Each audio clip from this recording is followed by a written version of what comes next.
Hello दोस्तों, आप सबों को मेरा YouTube channel the Prince education में स्वागत है।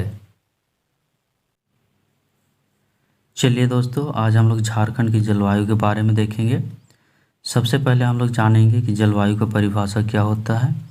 उसके बाद हम लोग जानेंगे कि झारखंड के विभिन्न प्रदेशों में अलग अलग प्रकार के मौसम अर्थात ऋतुएं पाए जाते हैं।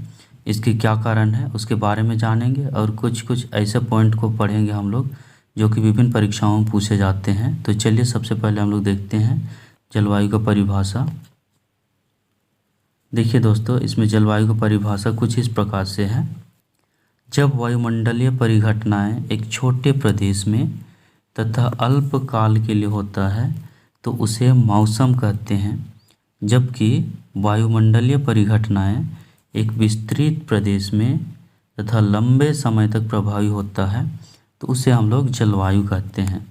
दोस्तों, इसका मतलब यही है कि वायुमंडलीय परिघटनाएं कहने का मतलब है कि किसी छोटे प्रदेश में, मान लीजिए हम लोग रांची प्रदेश को ले लेते हैं, रांची का क्षेत्र को ले लेते हैं। मान लीजिए एक दिन में जो बारिश हो रही है उस छोटे प्रदेश में, रांची में एक दिन का बरसात हो रही है तो उसको हम लोग जलवायु नहीं कहेंगे, उसको मौसम कहेंगे, उस दिन का मौसम कहेंगे। लेकिन जब वही जो वर्षा पूरे झारखंड में, बड़े प्रदेश में है ना, बड़े विस्तृत प्रदेश में और लंबे समय तक, कई महीनों तक चला आ रहा है तो ऐसी स्थिति को हम लोग जलवायु कहते हैं। जलवायु को विभिन्न विद्वानों ने अलग अलग प्रकार से परिभाषित करने का प्रयास किया है, जिसको हम लोग देख सकते हैं। मोंकहाउस के अनुसार उन्होंने सरल शब्दों में बताया है। देखिए, किसी विस्तृत प्रदेश में एक लंबे काल तक तापमान, वर्षा एवं आर्द्रता के सम्मिलित प्रभावों को जलवायु के रूप में जाना जाता है। इससे स्पष्ट हो जाता है दोस्तों कि मौसम छोटे समय के लिए होता है, और छोटे प्रदेश के लिए होता है। लेकिन हम लोग जलवायु की बात करें तो ये किसी विस्तृत क्षेत्र में है ना, बड़े प्रदेश में और लंबे समय के लिए होता है तो उसको हम लोग जलवायु कहते हैं। किसी प्रदेश के मौसम के लगातार बने रहने की स्थिति को हम लोग जलवायु कह सकते हैं, लेकिन जलवायु का हम लोग मौसम नहीं कह सकते हैं ना। किसी प्रदेश में, मान लीजिए रांची में ही लगातार वर्षा हो रही है और बहुत लंबे समय तक हो रही है तो मौसम के योग को हम लोग जलवायु कह सकते हैं। चलिए दोस्तों, अगला हम लोग देखते हैं। झारखंड में जो मौसम पाए जाते हैं विभिन्न क्षेत्रों में अलग अलग प्रकार के पाए जाते हैं तो उसका क्या कारण है, सबसे पहले उसको हम लोग देख लेते हैं। झारखंड की जलवायु को प्रभावित करने वाले कारक, ये तापमान हो गया, आर्द्रता हो गया, वर्षा हो गया, उच्चावच हो गया, अक्षांश हो गया। इसी प्रकार से कई कारण हैं जिससे कि हमारा झारखंड में जो ऋतुएं पाए जाते हैं उसमें प्रभाव डालता है, अर्थात जलवायु में प्रभाव पड़ता है ना। यहाँ सागर तल से दूरी, पर्वतीय अवरोध, प्रचलित पवने, ये सब कारण हैं जिसके कारण हमारे झारखंड में अलग अलग प्रकार का क्षेत्र देखने को मिलता है। तापमान के अंतर्गत अगर हम लोग देखते हैं तो अगर पूरा झारखंड में देखें तो हमारा जलवायु उष्णकटिबंधीय मानसूनी प्रकार का है। उष्णकटिबंधीय मानसूनी है ना, इसको हम लोग देखेंगे एक मैप के द्वारा देखते हैं।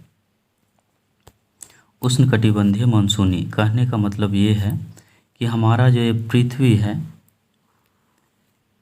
ये हमारी पृथ्वी है, इसके बीचों बीच से भूमध्य रेखा गुजरती है ना, इसको 0 डिग्री मानते हैं हम लोग। और इस 0 डिग्री के दक्षिण की ओर 30 डिग्री और उत्तर की ओर 30 डिग्री, उत्तरी अक्षांश भी बोलते हैं इसको हम लोग, और दक्षिण में दक्षिणी अक्षांश। इसके बीच का जो क्षेत्र होता है ये सर्वाधिक गर्म प्रदेश होता है, क्योंकि यहाँ सूर्य का किरण सीधे पड़ता है और यहाँ का क्षेत्र जो बनता है वो गर्म प्रदेश बनता है और इसको हम लोग बोलते हैं उष्णकटिबंधीय प्रदेश है ना, इसको उष्णकटिबंधीय प्रदेश बोलते हैं, उष्णकटिबंधीय। अगर इससे हम लोग और दक्षिण की ओर बढ़ते हैं तो थोड़ा सा इधर गर्म कम होगा, मतलब हल्का ठंडा होगा, और उत्तर की ओर भी अगर बढ़ते हैं हम लोग, मान लीजिए 45 डिग्री आगे बढ़ रहे हैं, है ना, इधर 45 डिग्री आगे बढ़ रहे हैं, साउथ में भी 45 डिग्री आगे, तो यहाँ का क्षेत्र जो होगा वो हम लोग उपोष्ण कह सकते हैं, थोड़ा सा कम गर्म होगा।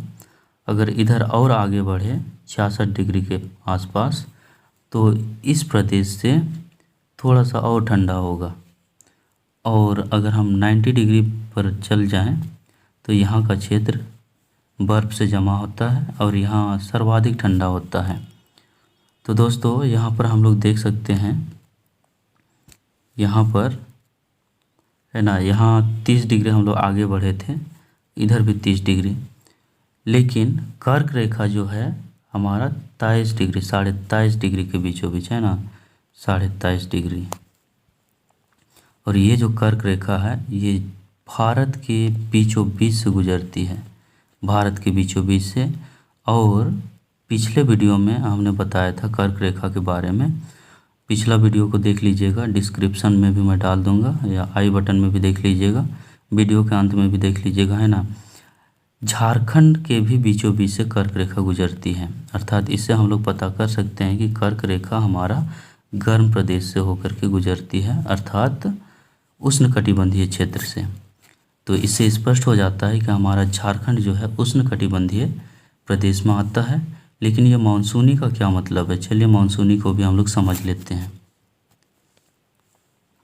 मानसूनी का मतलब यही है दोस्तों, हमारा जो भारत है ना, इस प्रकार से हम बना देते हैं।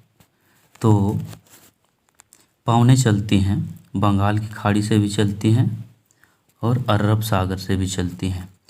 ये पवनें आगे बढ़ते जाती है अपने साथ, बंगाल की खाड़ी से आर्द्र हवाएं लेकर जाती हैं, आगे बढ़ती हैं, फिर आगे बढ़ के यहाँ अरावली पर्वत से टकराती हैं, टकराने के बाद पुनः वापस आ जाती है। इस प्रकार से ये जो मानसून आगे बढ़ रही है इससे भी वर्षा होती है।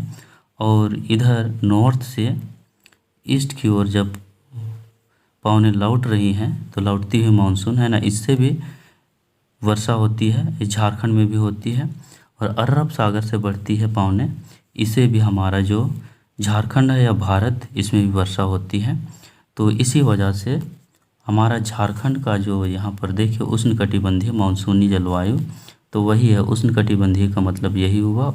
उष्णकटिबंधीय का मतलब ये गर्म प्रदेश में पड़ता है, और मानसूनी का मतलब हुआ कि पवनें जो चलती हैं बंगाल की खाड़ी और अरब सागर से, तो वहाँ से हमारा वर्षा कराती है। तो चलिए दोस्तों आगे हम लोग देखते हैं। झारखंड में 3 प्रकार की ऋतुएं पाई जाती हैं, है ना, ग्रीष्म ऋतु, वर्षा ऋतु और एक शीत ऋतु। शीत ऋतु, तो इसके बारे में हम लोग देख लेते हैं। चलिए देखते हैं। झारखंड में 3 प्रकार की ऋतुएं पाई जाती हैं जो निम्न है। पहला ग्रीष्म ऋतु, यह कब से कब तक होता है, 15 मार्च से 15 जून तक रहता है। और इसमें जो ग्रीष्म ऋतु में मासिक औसत तापमान होता है 29 डिग्री सेंटीग्रेड से लेकर के 45 डिग्री सेंटीग्रेड तक रहता है। और ग्रीष्म ऋतु में सर्वाधिक गर्म का महीना जो होता है वो मई का महीना होता है, सर्वाधिक गर्म होता है मई का महीना। और ग्रीष्म ऋतु में औसत तापमान हमारा होता है 25 डिग्री सेंटीग्रेड। और जमशेदपुर सबसे गर्म स्थान होता है। जमशेदपुर क्यों सबसे अधिक गर्म होता है, क्योंकि झारखंड में जो जमशेदपुर है वहाँ पर सर्वाधिक कल कारखाने पाए जाते हैं ना, इसके वजह से वो सबसे अधिक गर्म होता है। चलिए वर्षा ऋतु के बारे में देख लेते हैं, और ये सब चीज़ों को याद कर लीजिएगा दोस्तों, ये सब परीक्षाओं में पूछे जाते हैं। चलिए वर्षा ऋतु देखते हैं। वर्षा ऋतु कब से शुरू होती है, 15 जून से 15 अक्टूबर तक रहता है। और इसमें सर्वाधिक वर्षा मतलब वार्षिक वर्षा जो होती है इसमें 140 सेंटीमीटर। और दक्षिण पश्चिम पवनें, अभी हमने बताया दक्षिण पश्चिम पवनों के द्वारा अधिक वर्षा होती है। जो बंगाल की खाड़ी और अरब सागर से जो पवनें बढ़ती हैं उससे सर्वाधिक वर्षा हमारे झारखंड में होती है। और नेतरहाट में सर्वाधिक वर्षा कितना 180 सेंटीमीटर होता है, जबकि हमारा औसत वार्षिक वर्षा 140 सेंटीमीटर है। चाईबासा में सबसे कम वर्षा होती है और हजारीबाग जो जिला है वहाँ सर्वाधिक वर्षा होती है।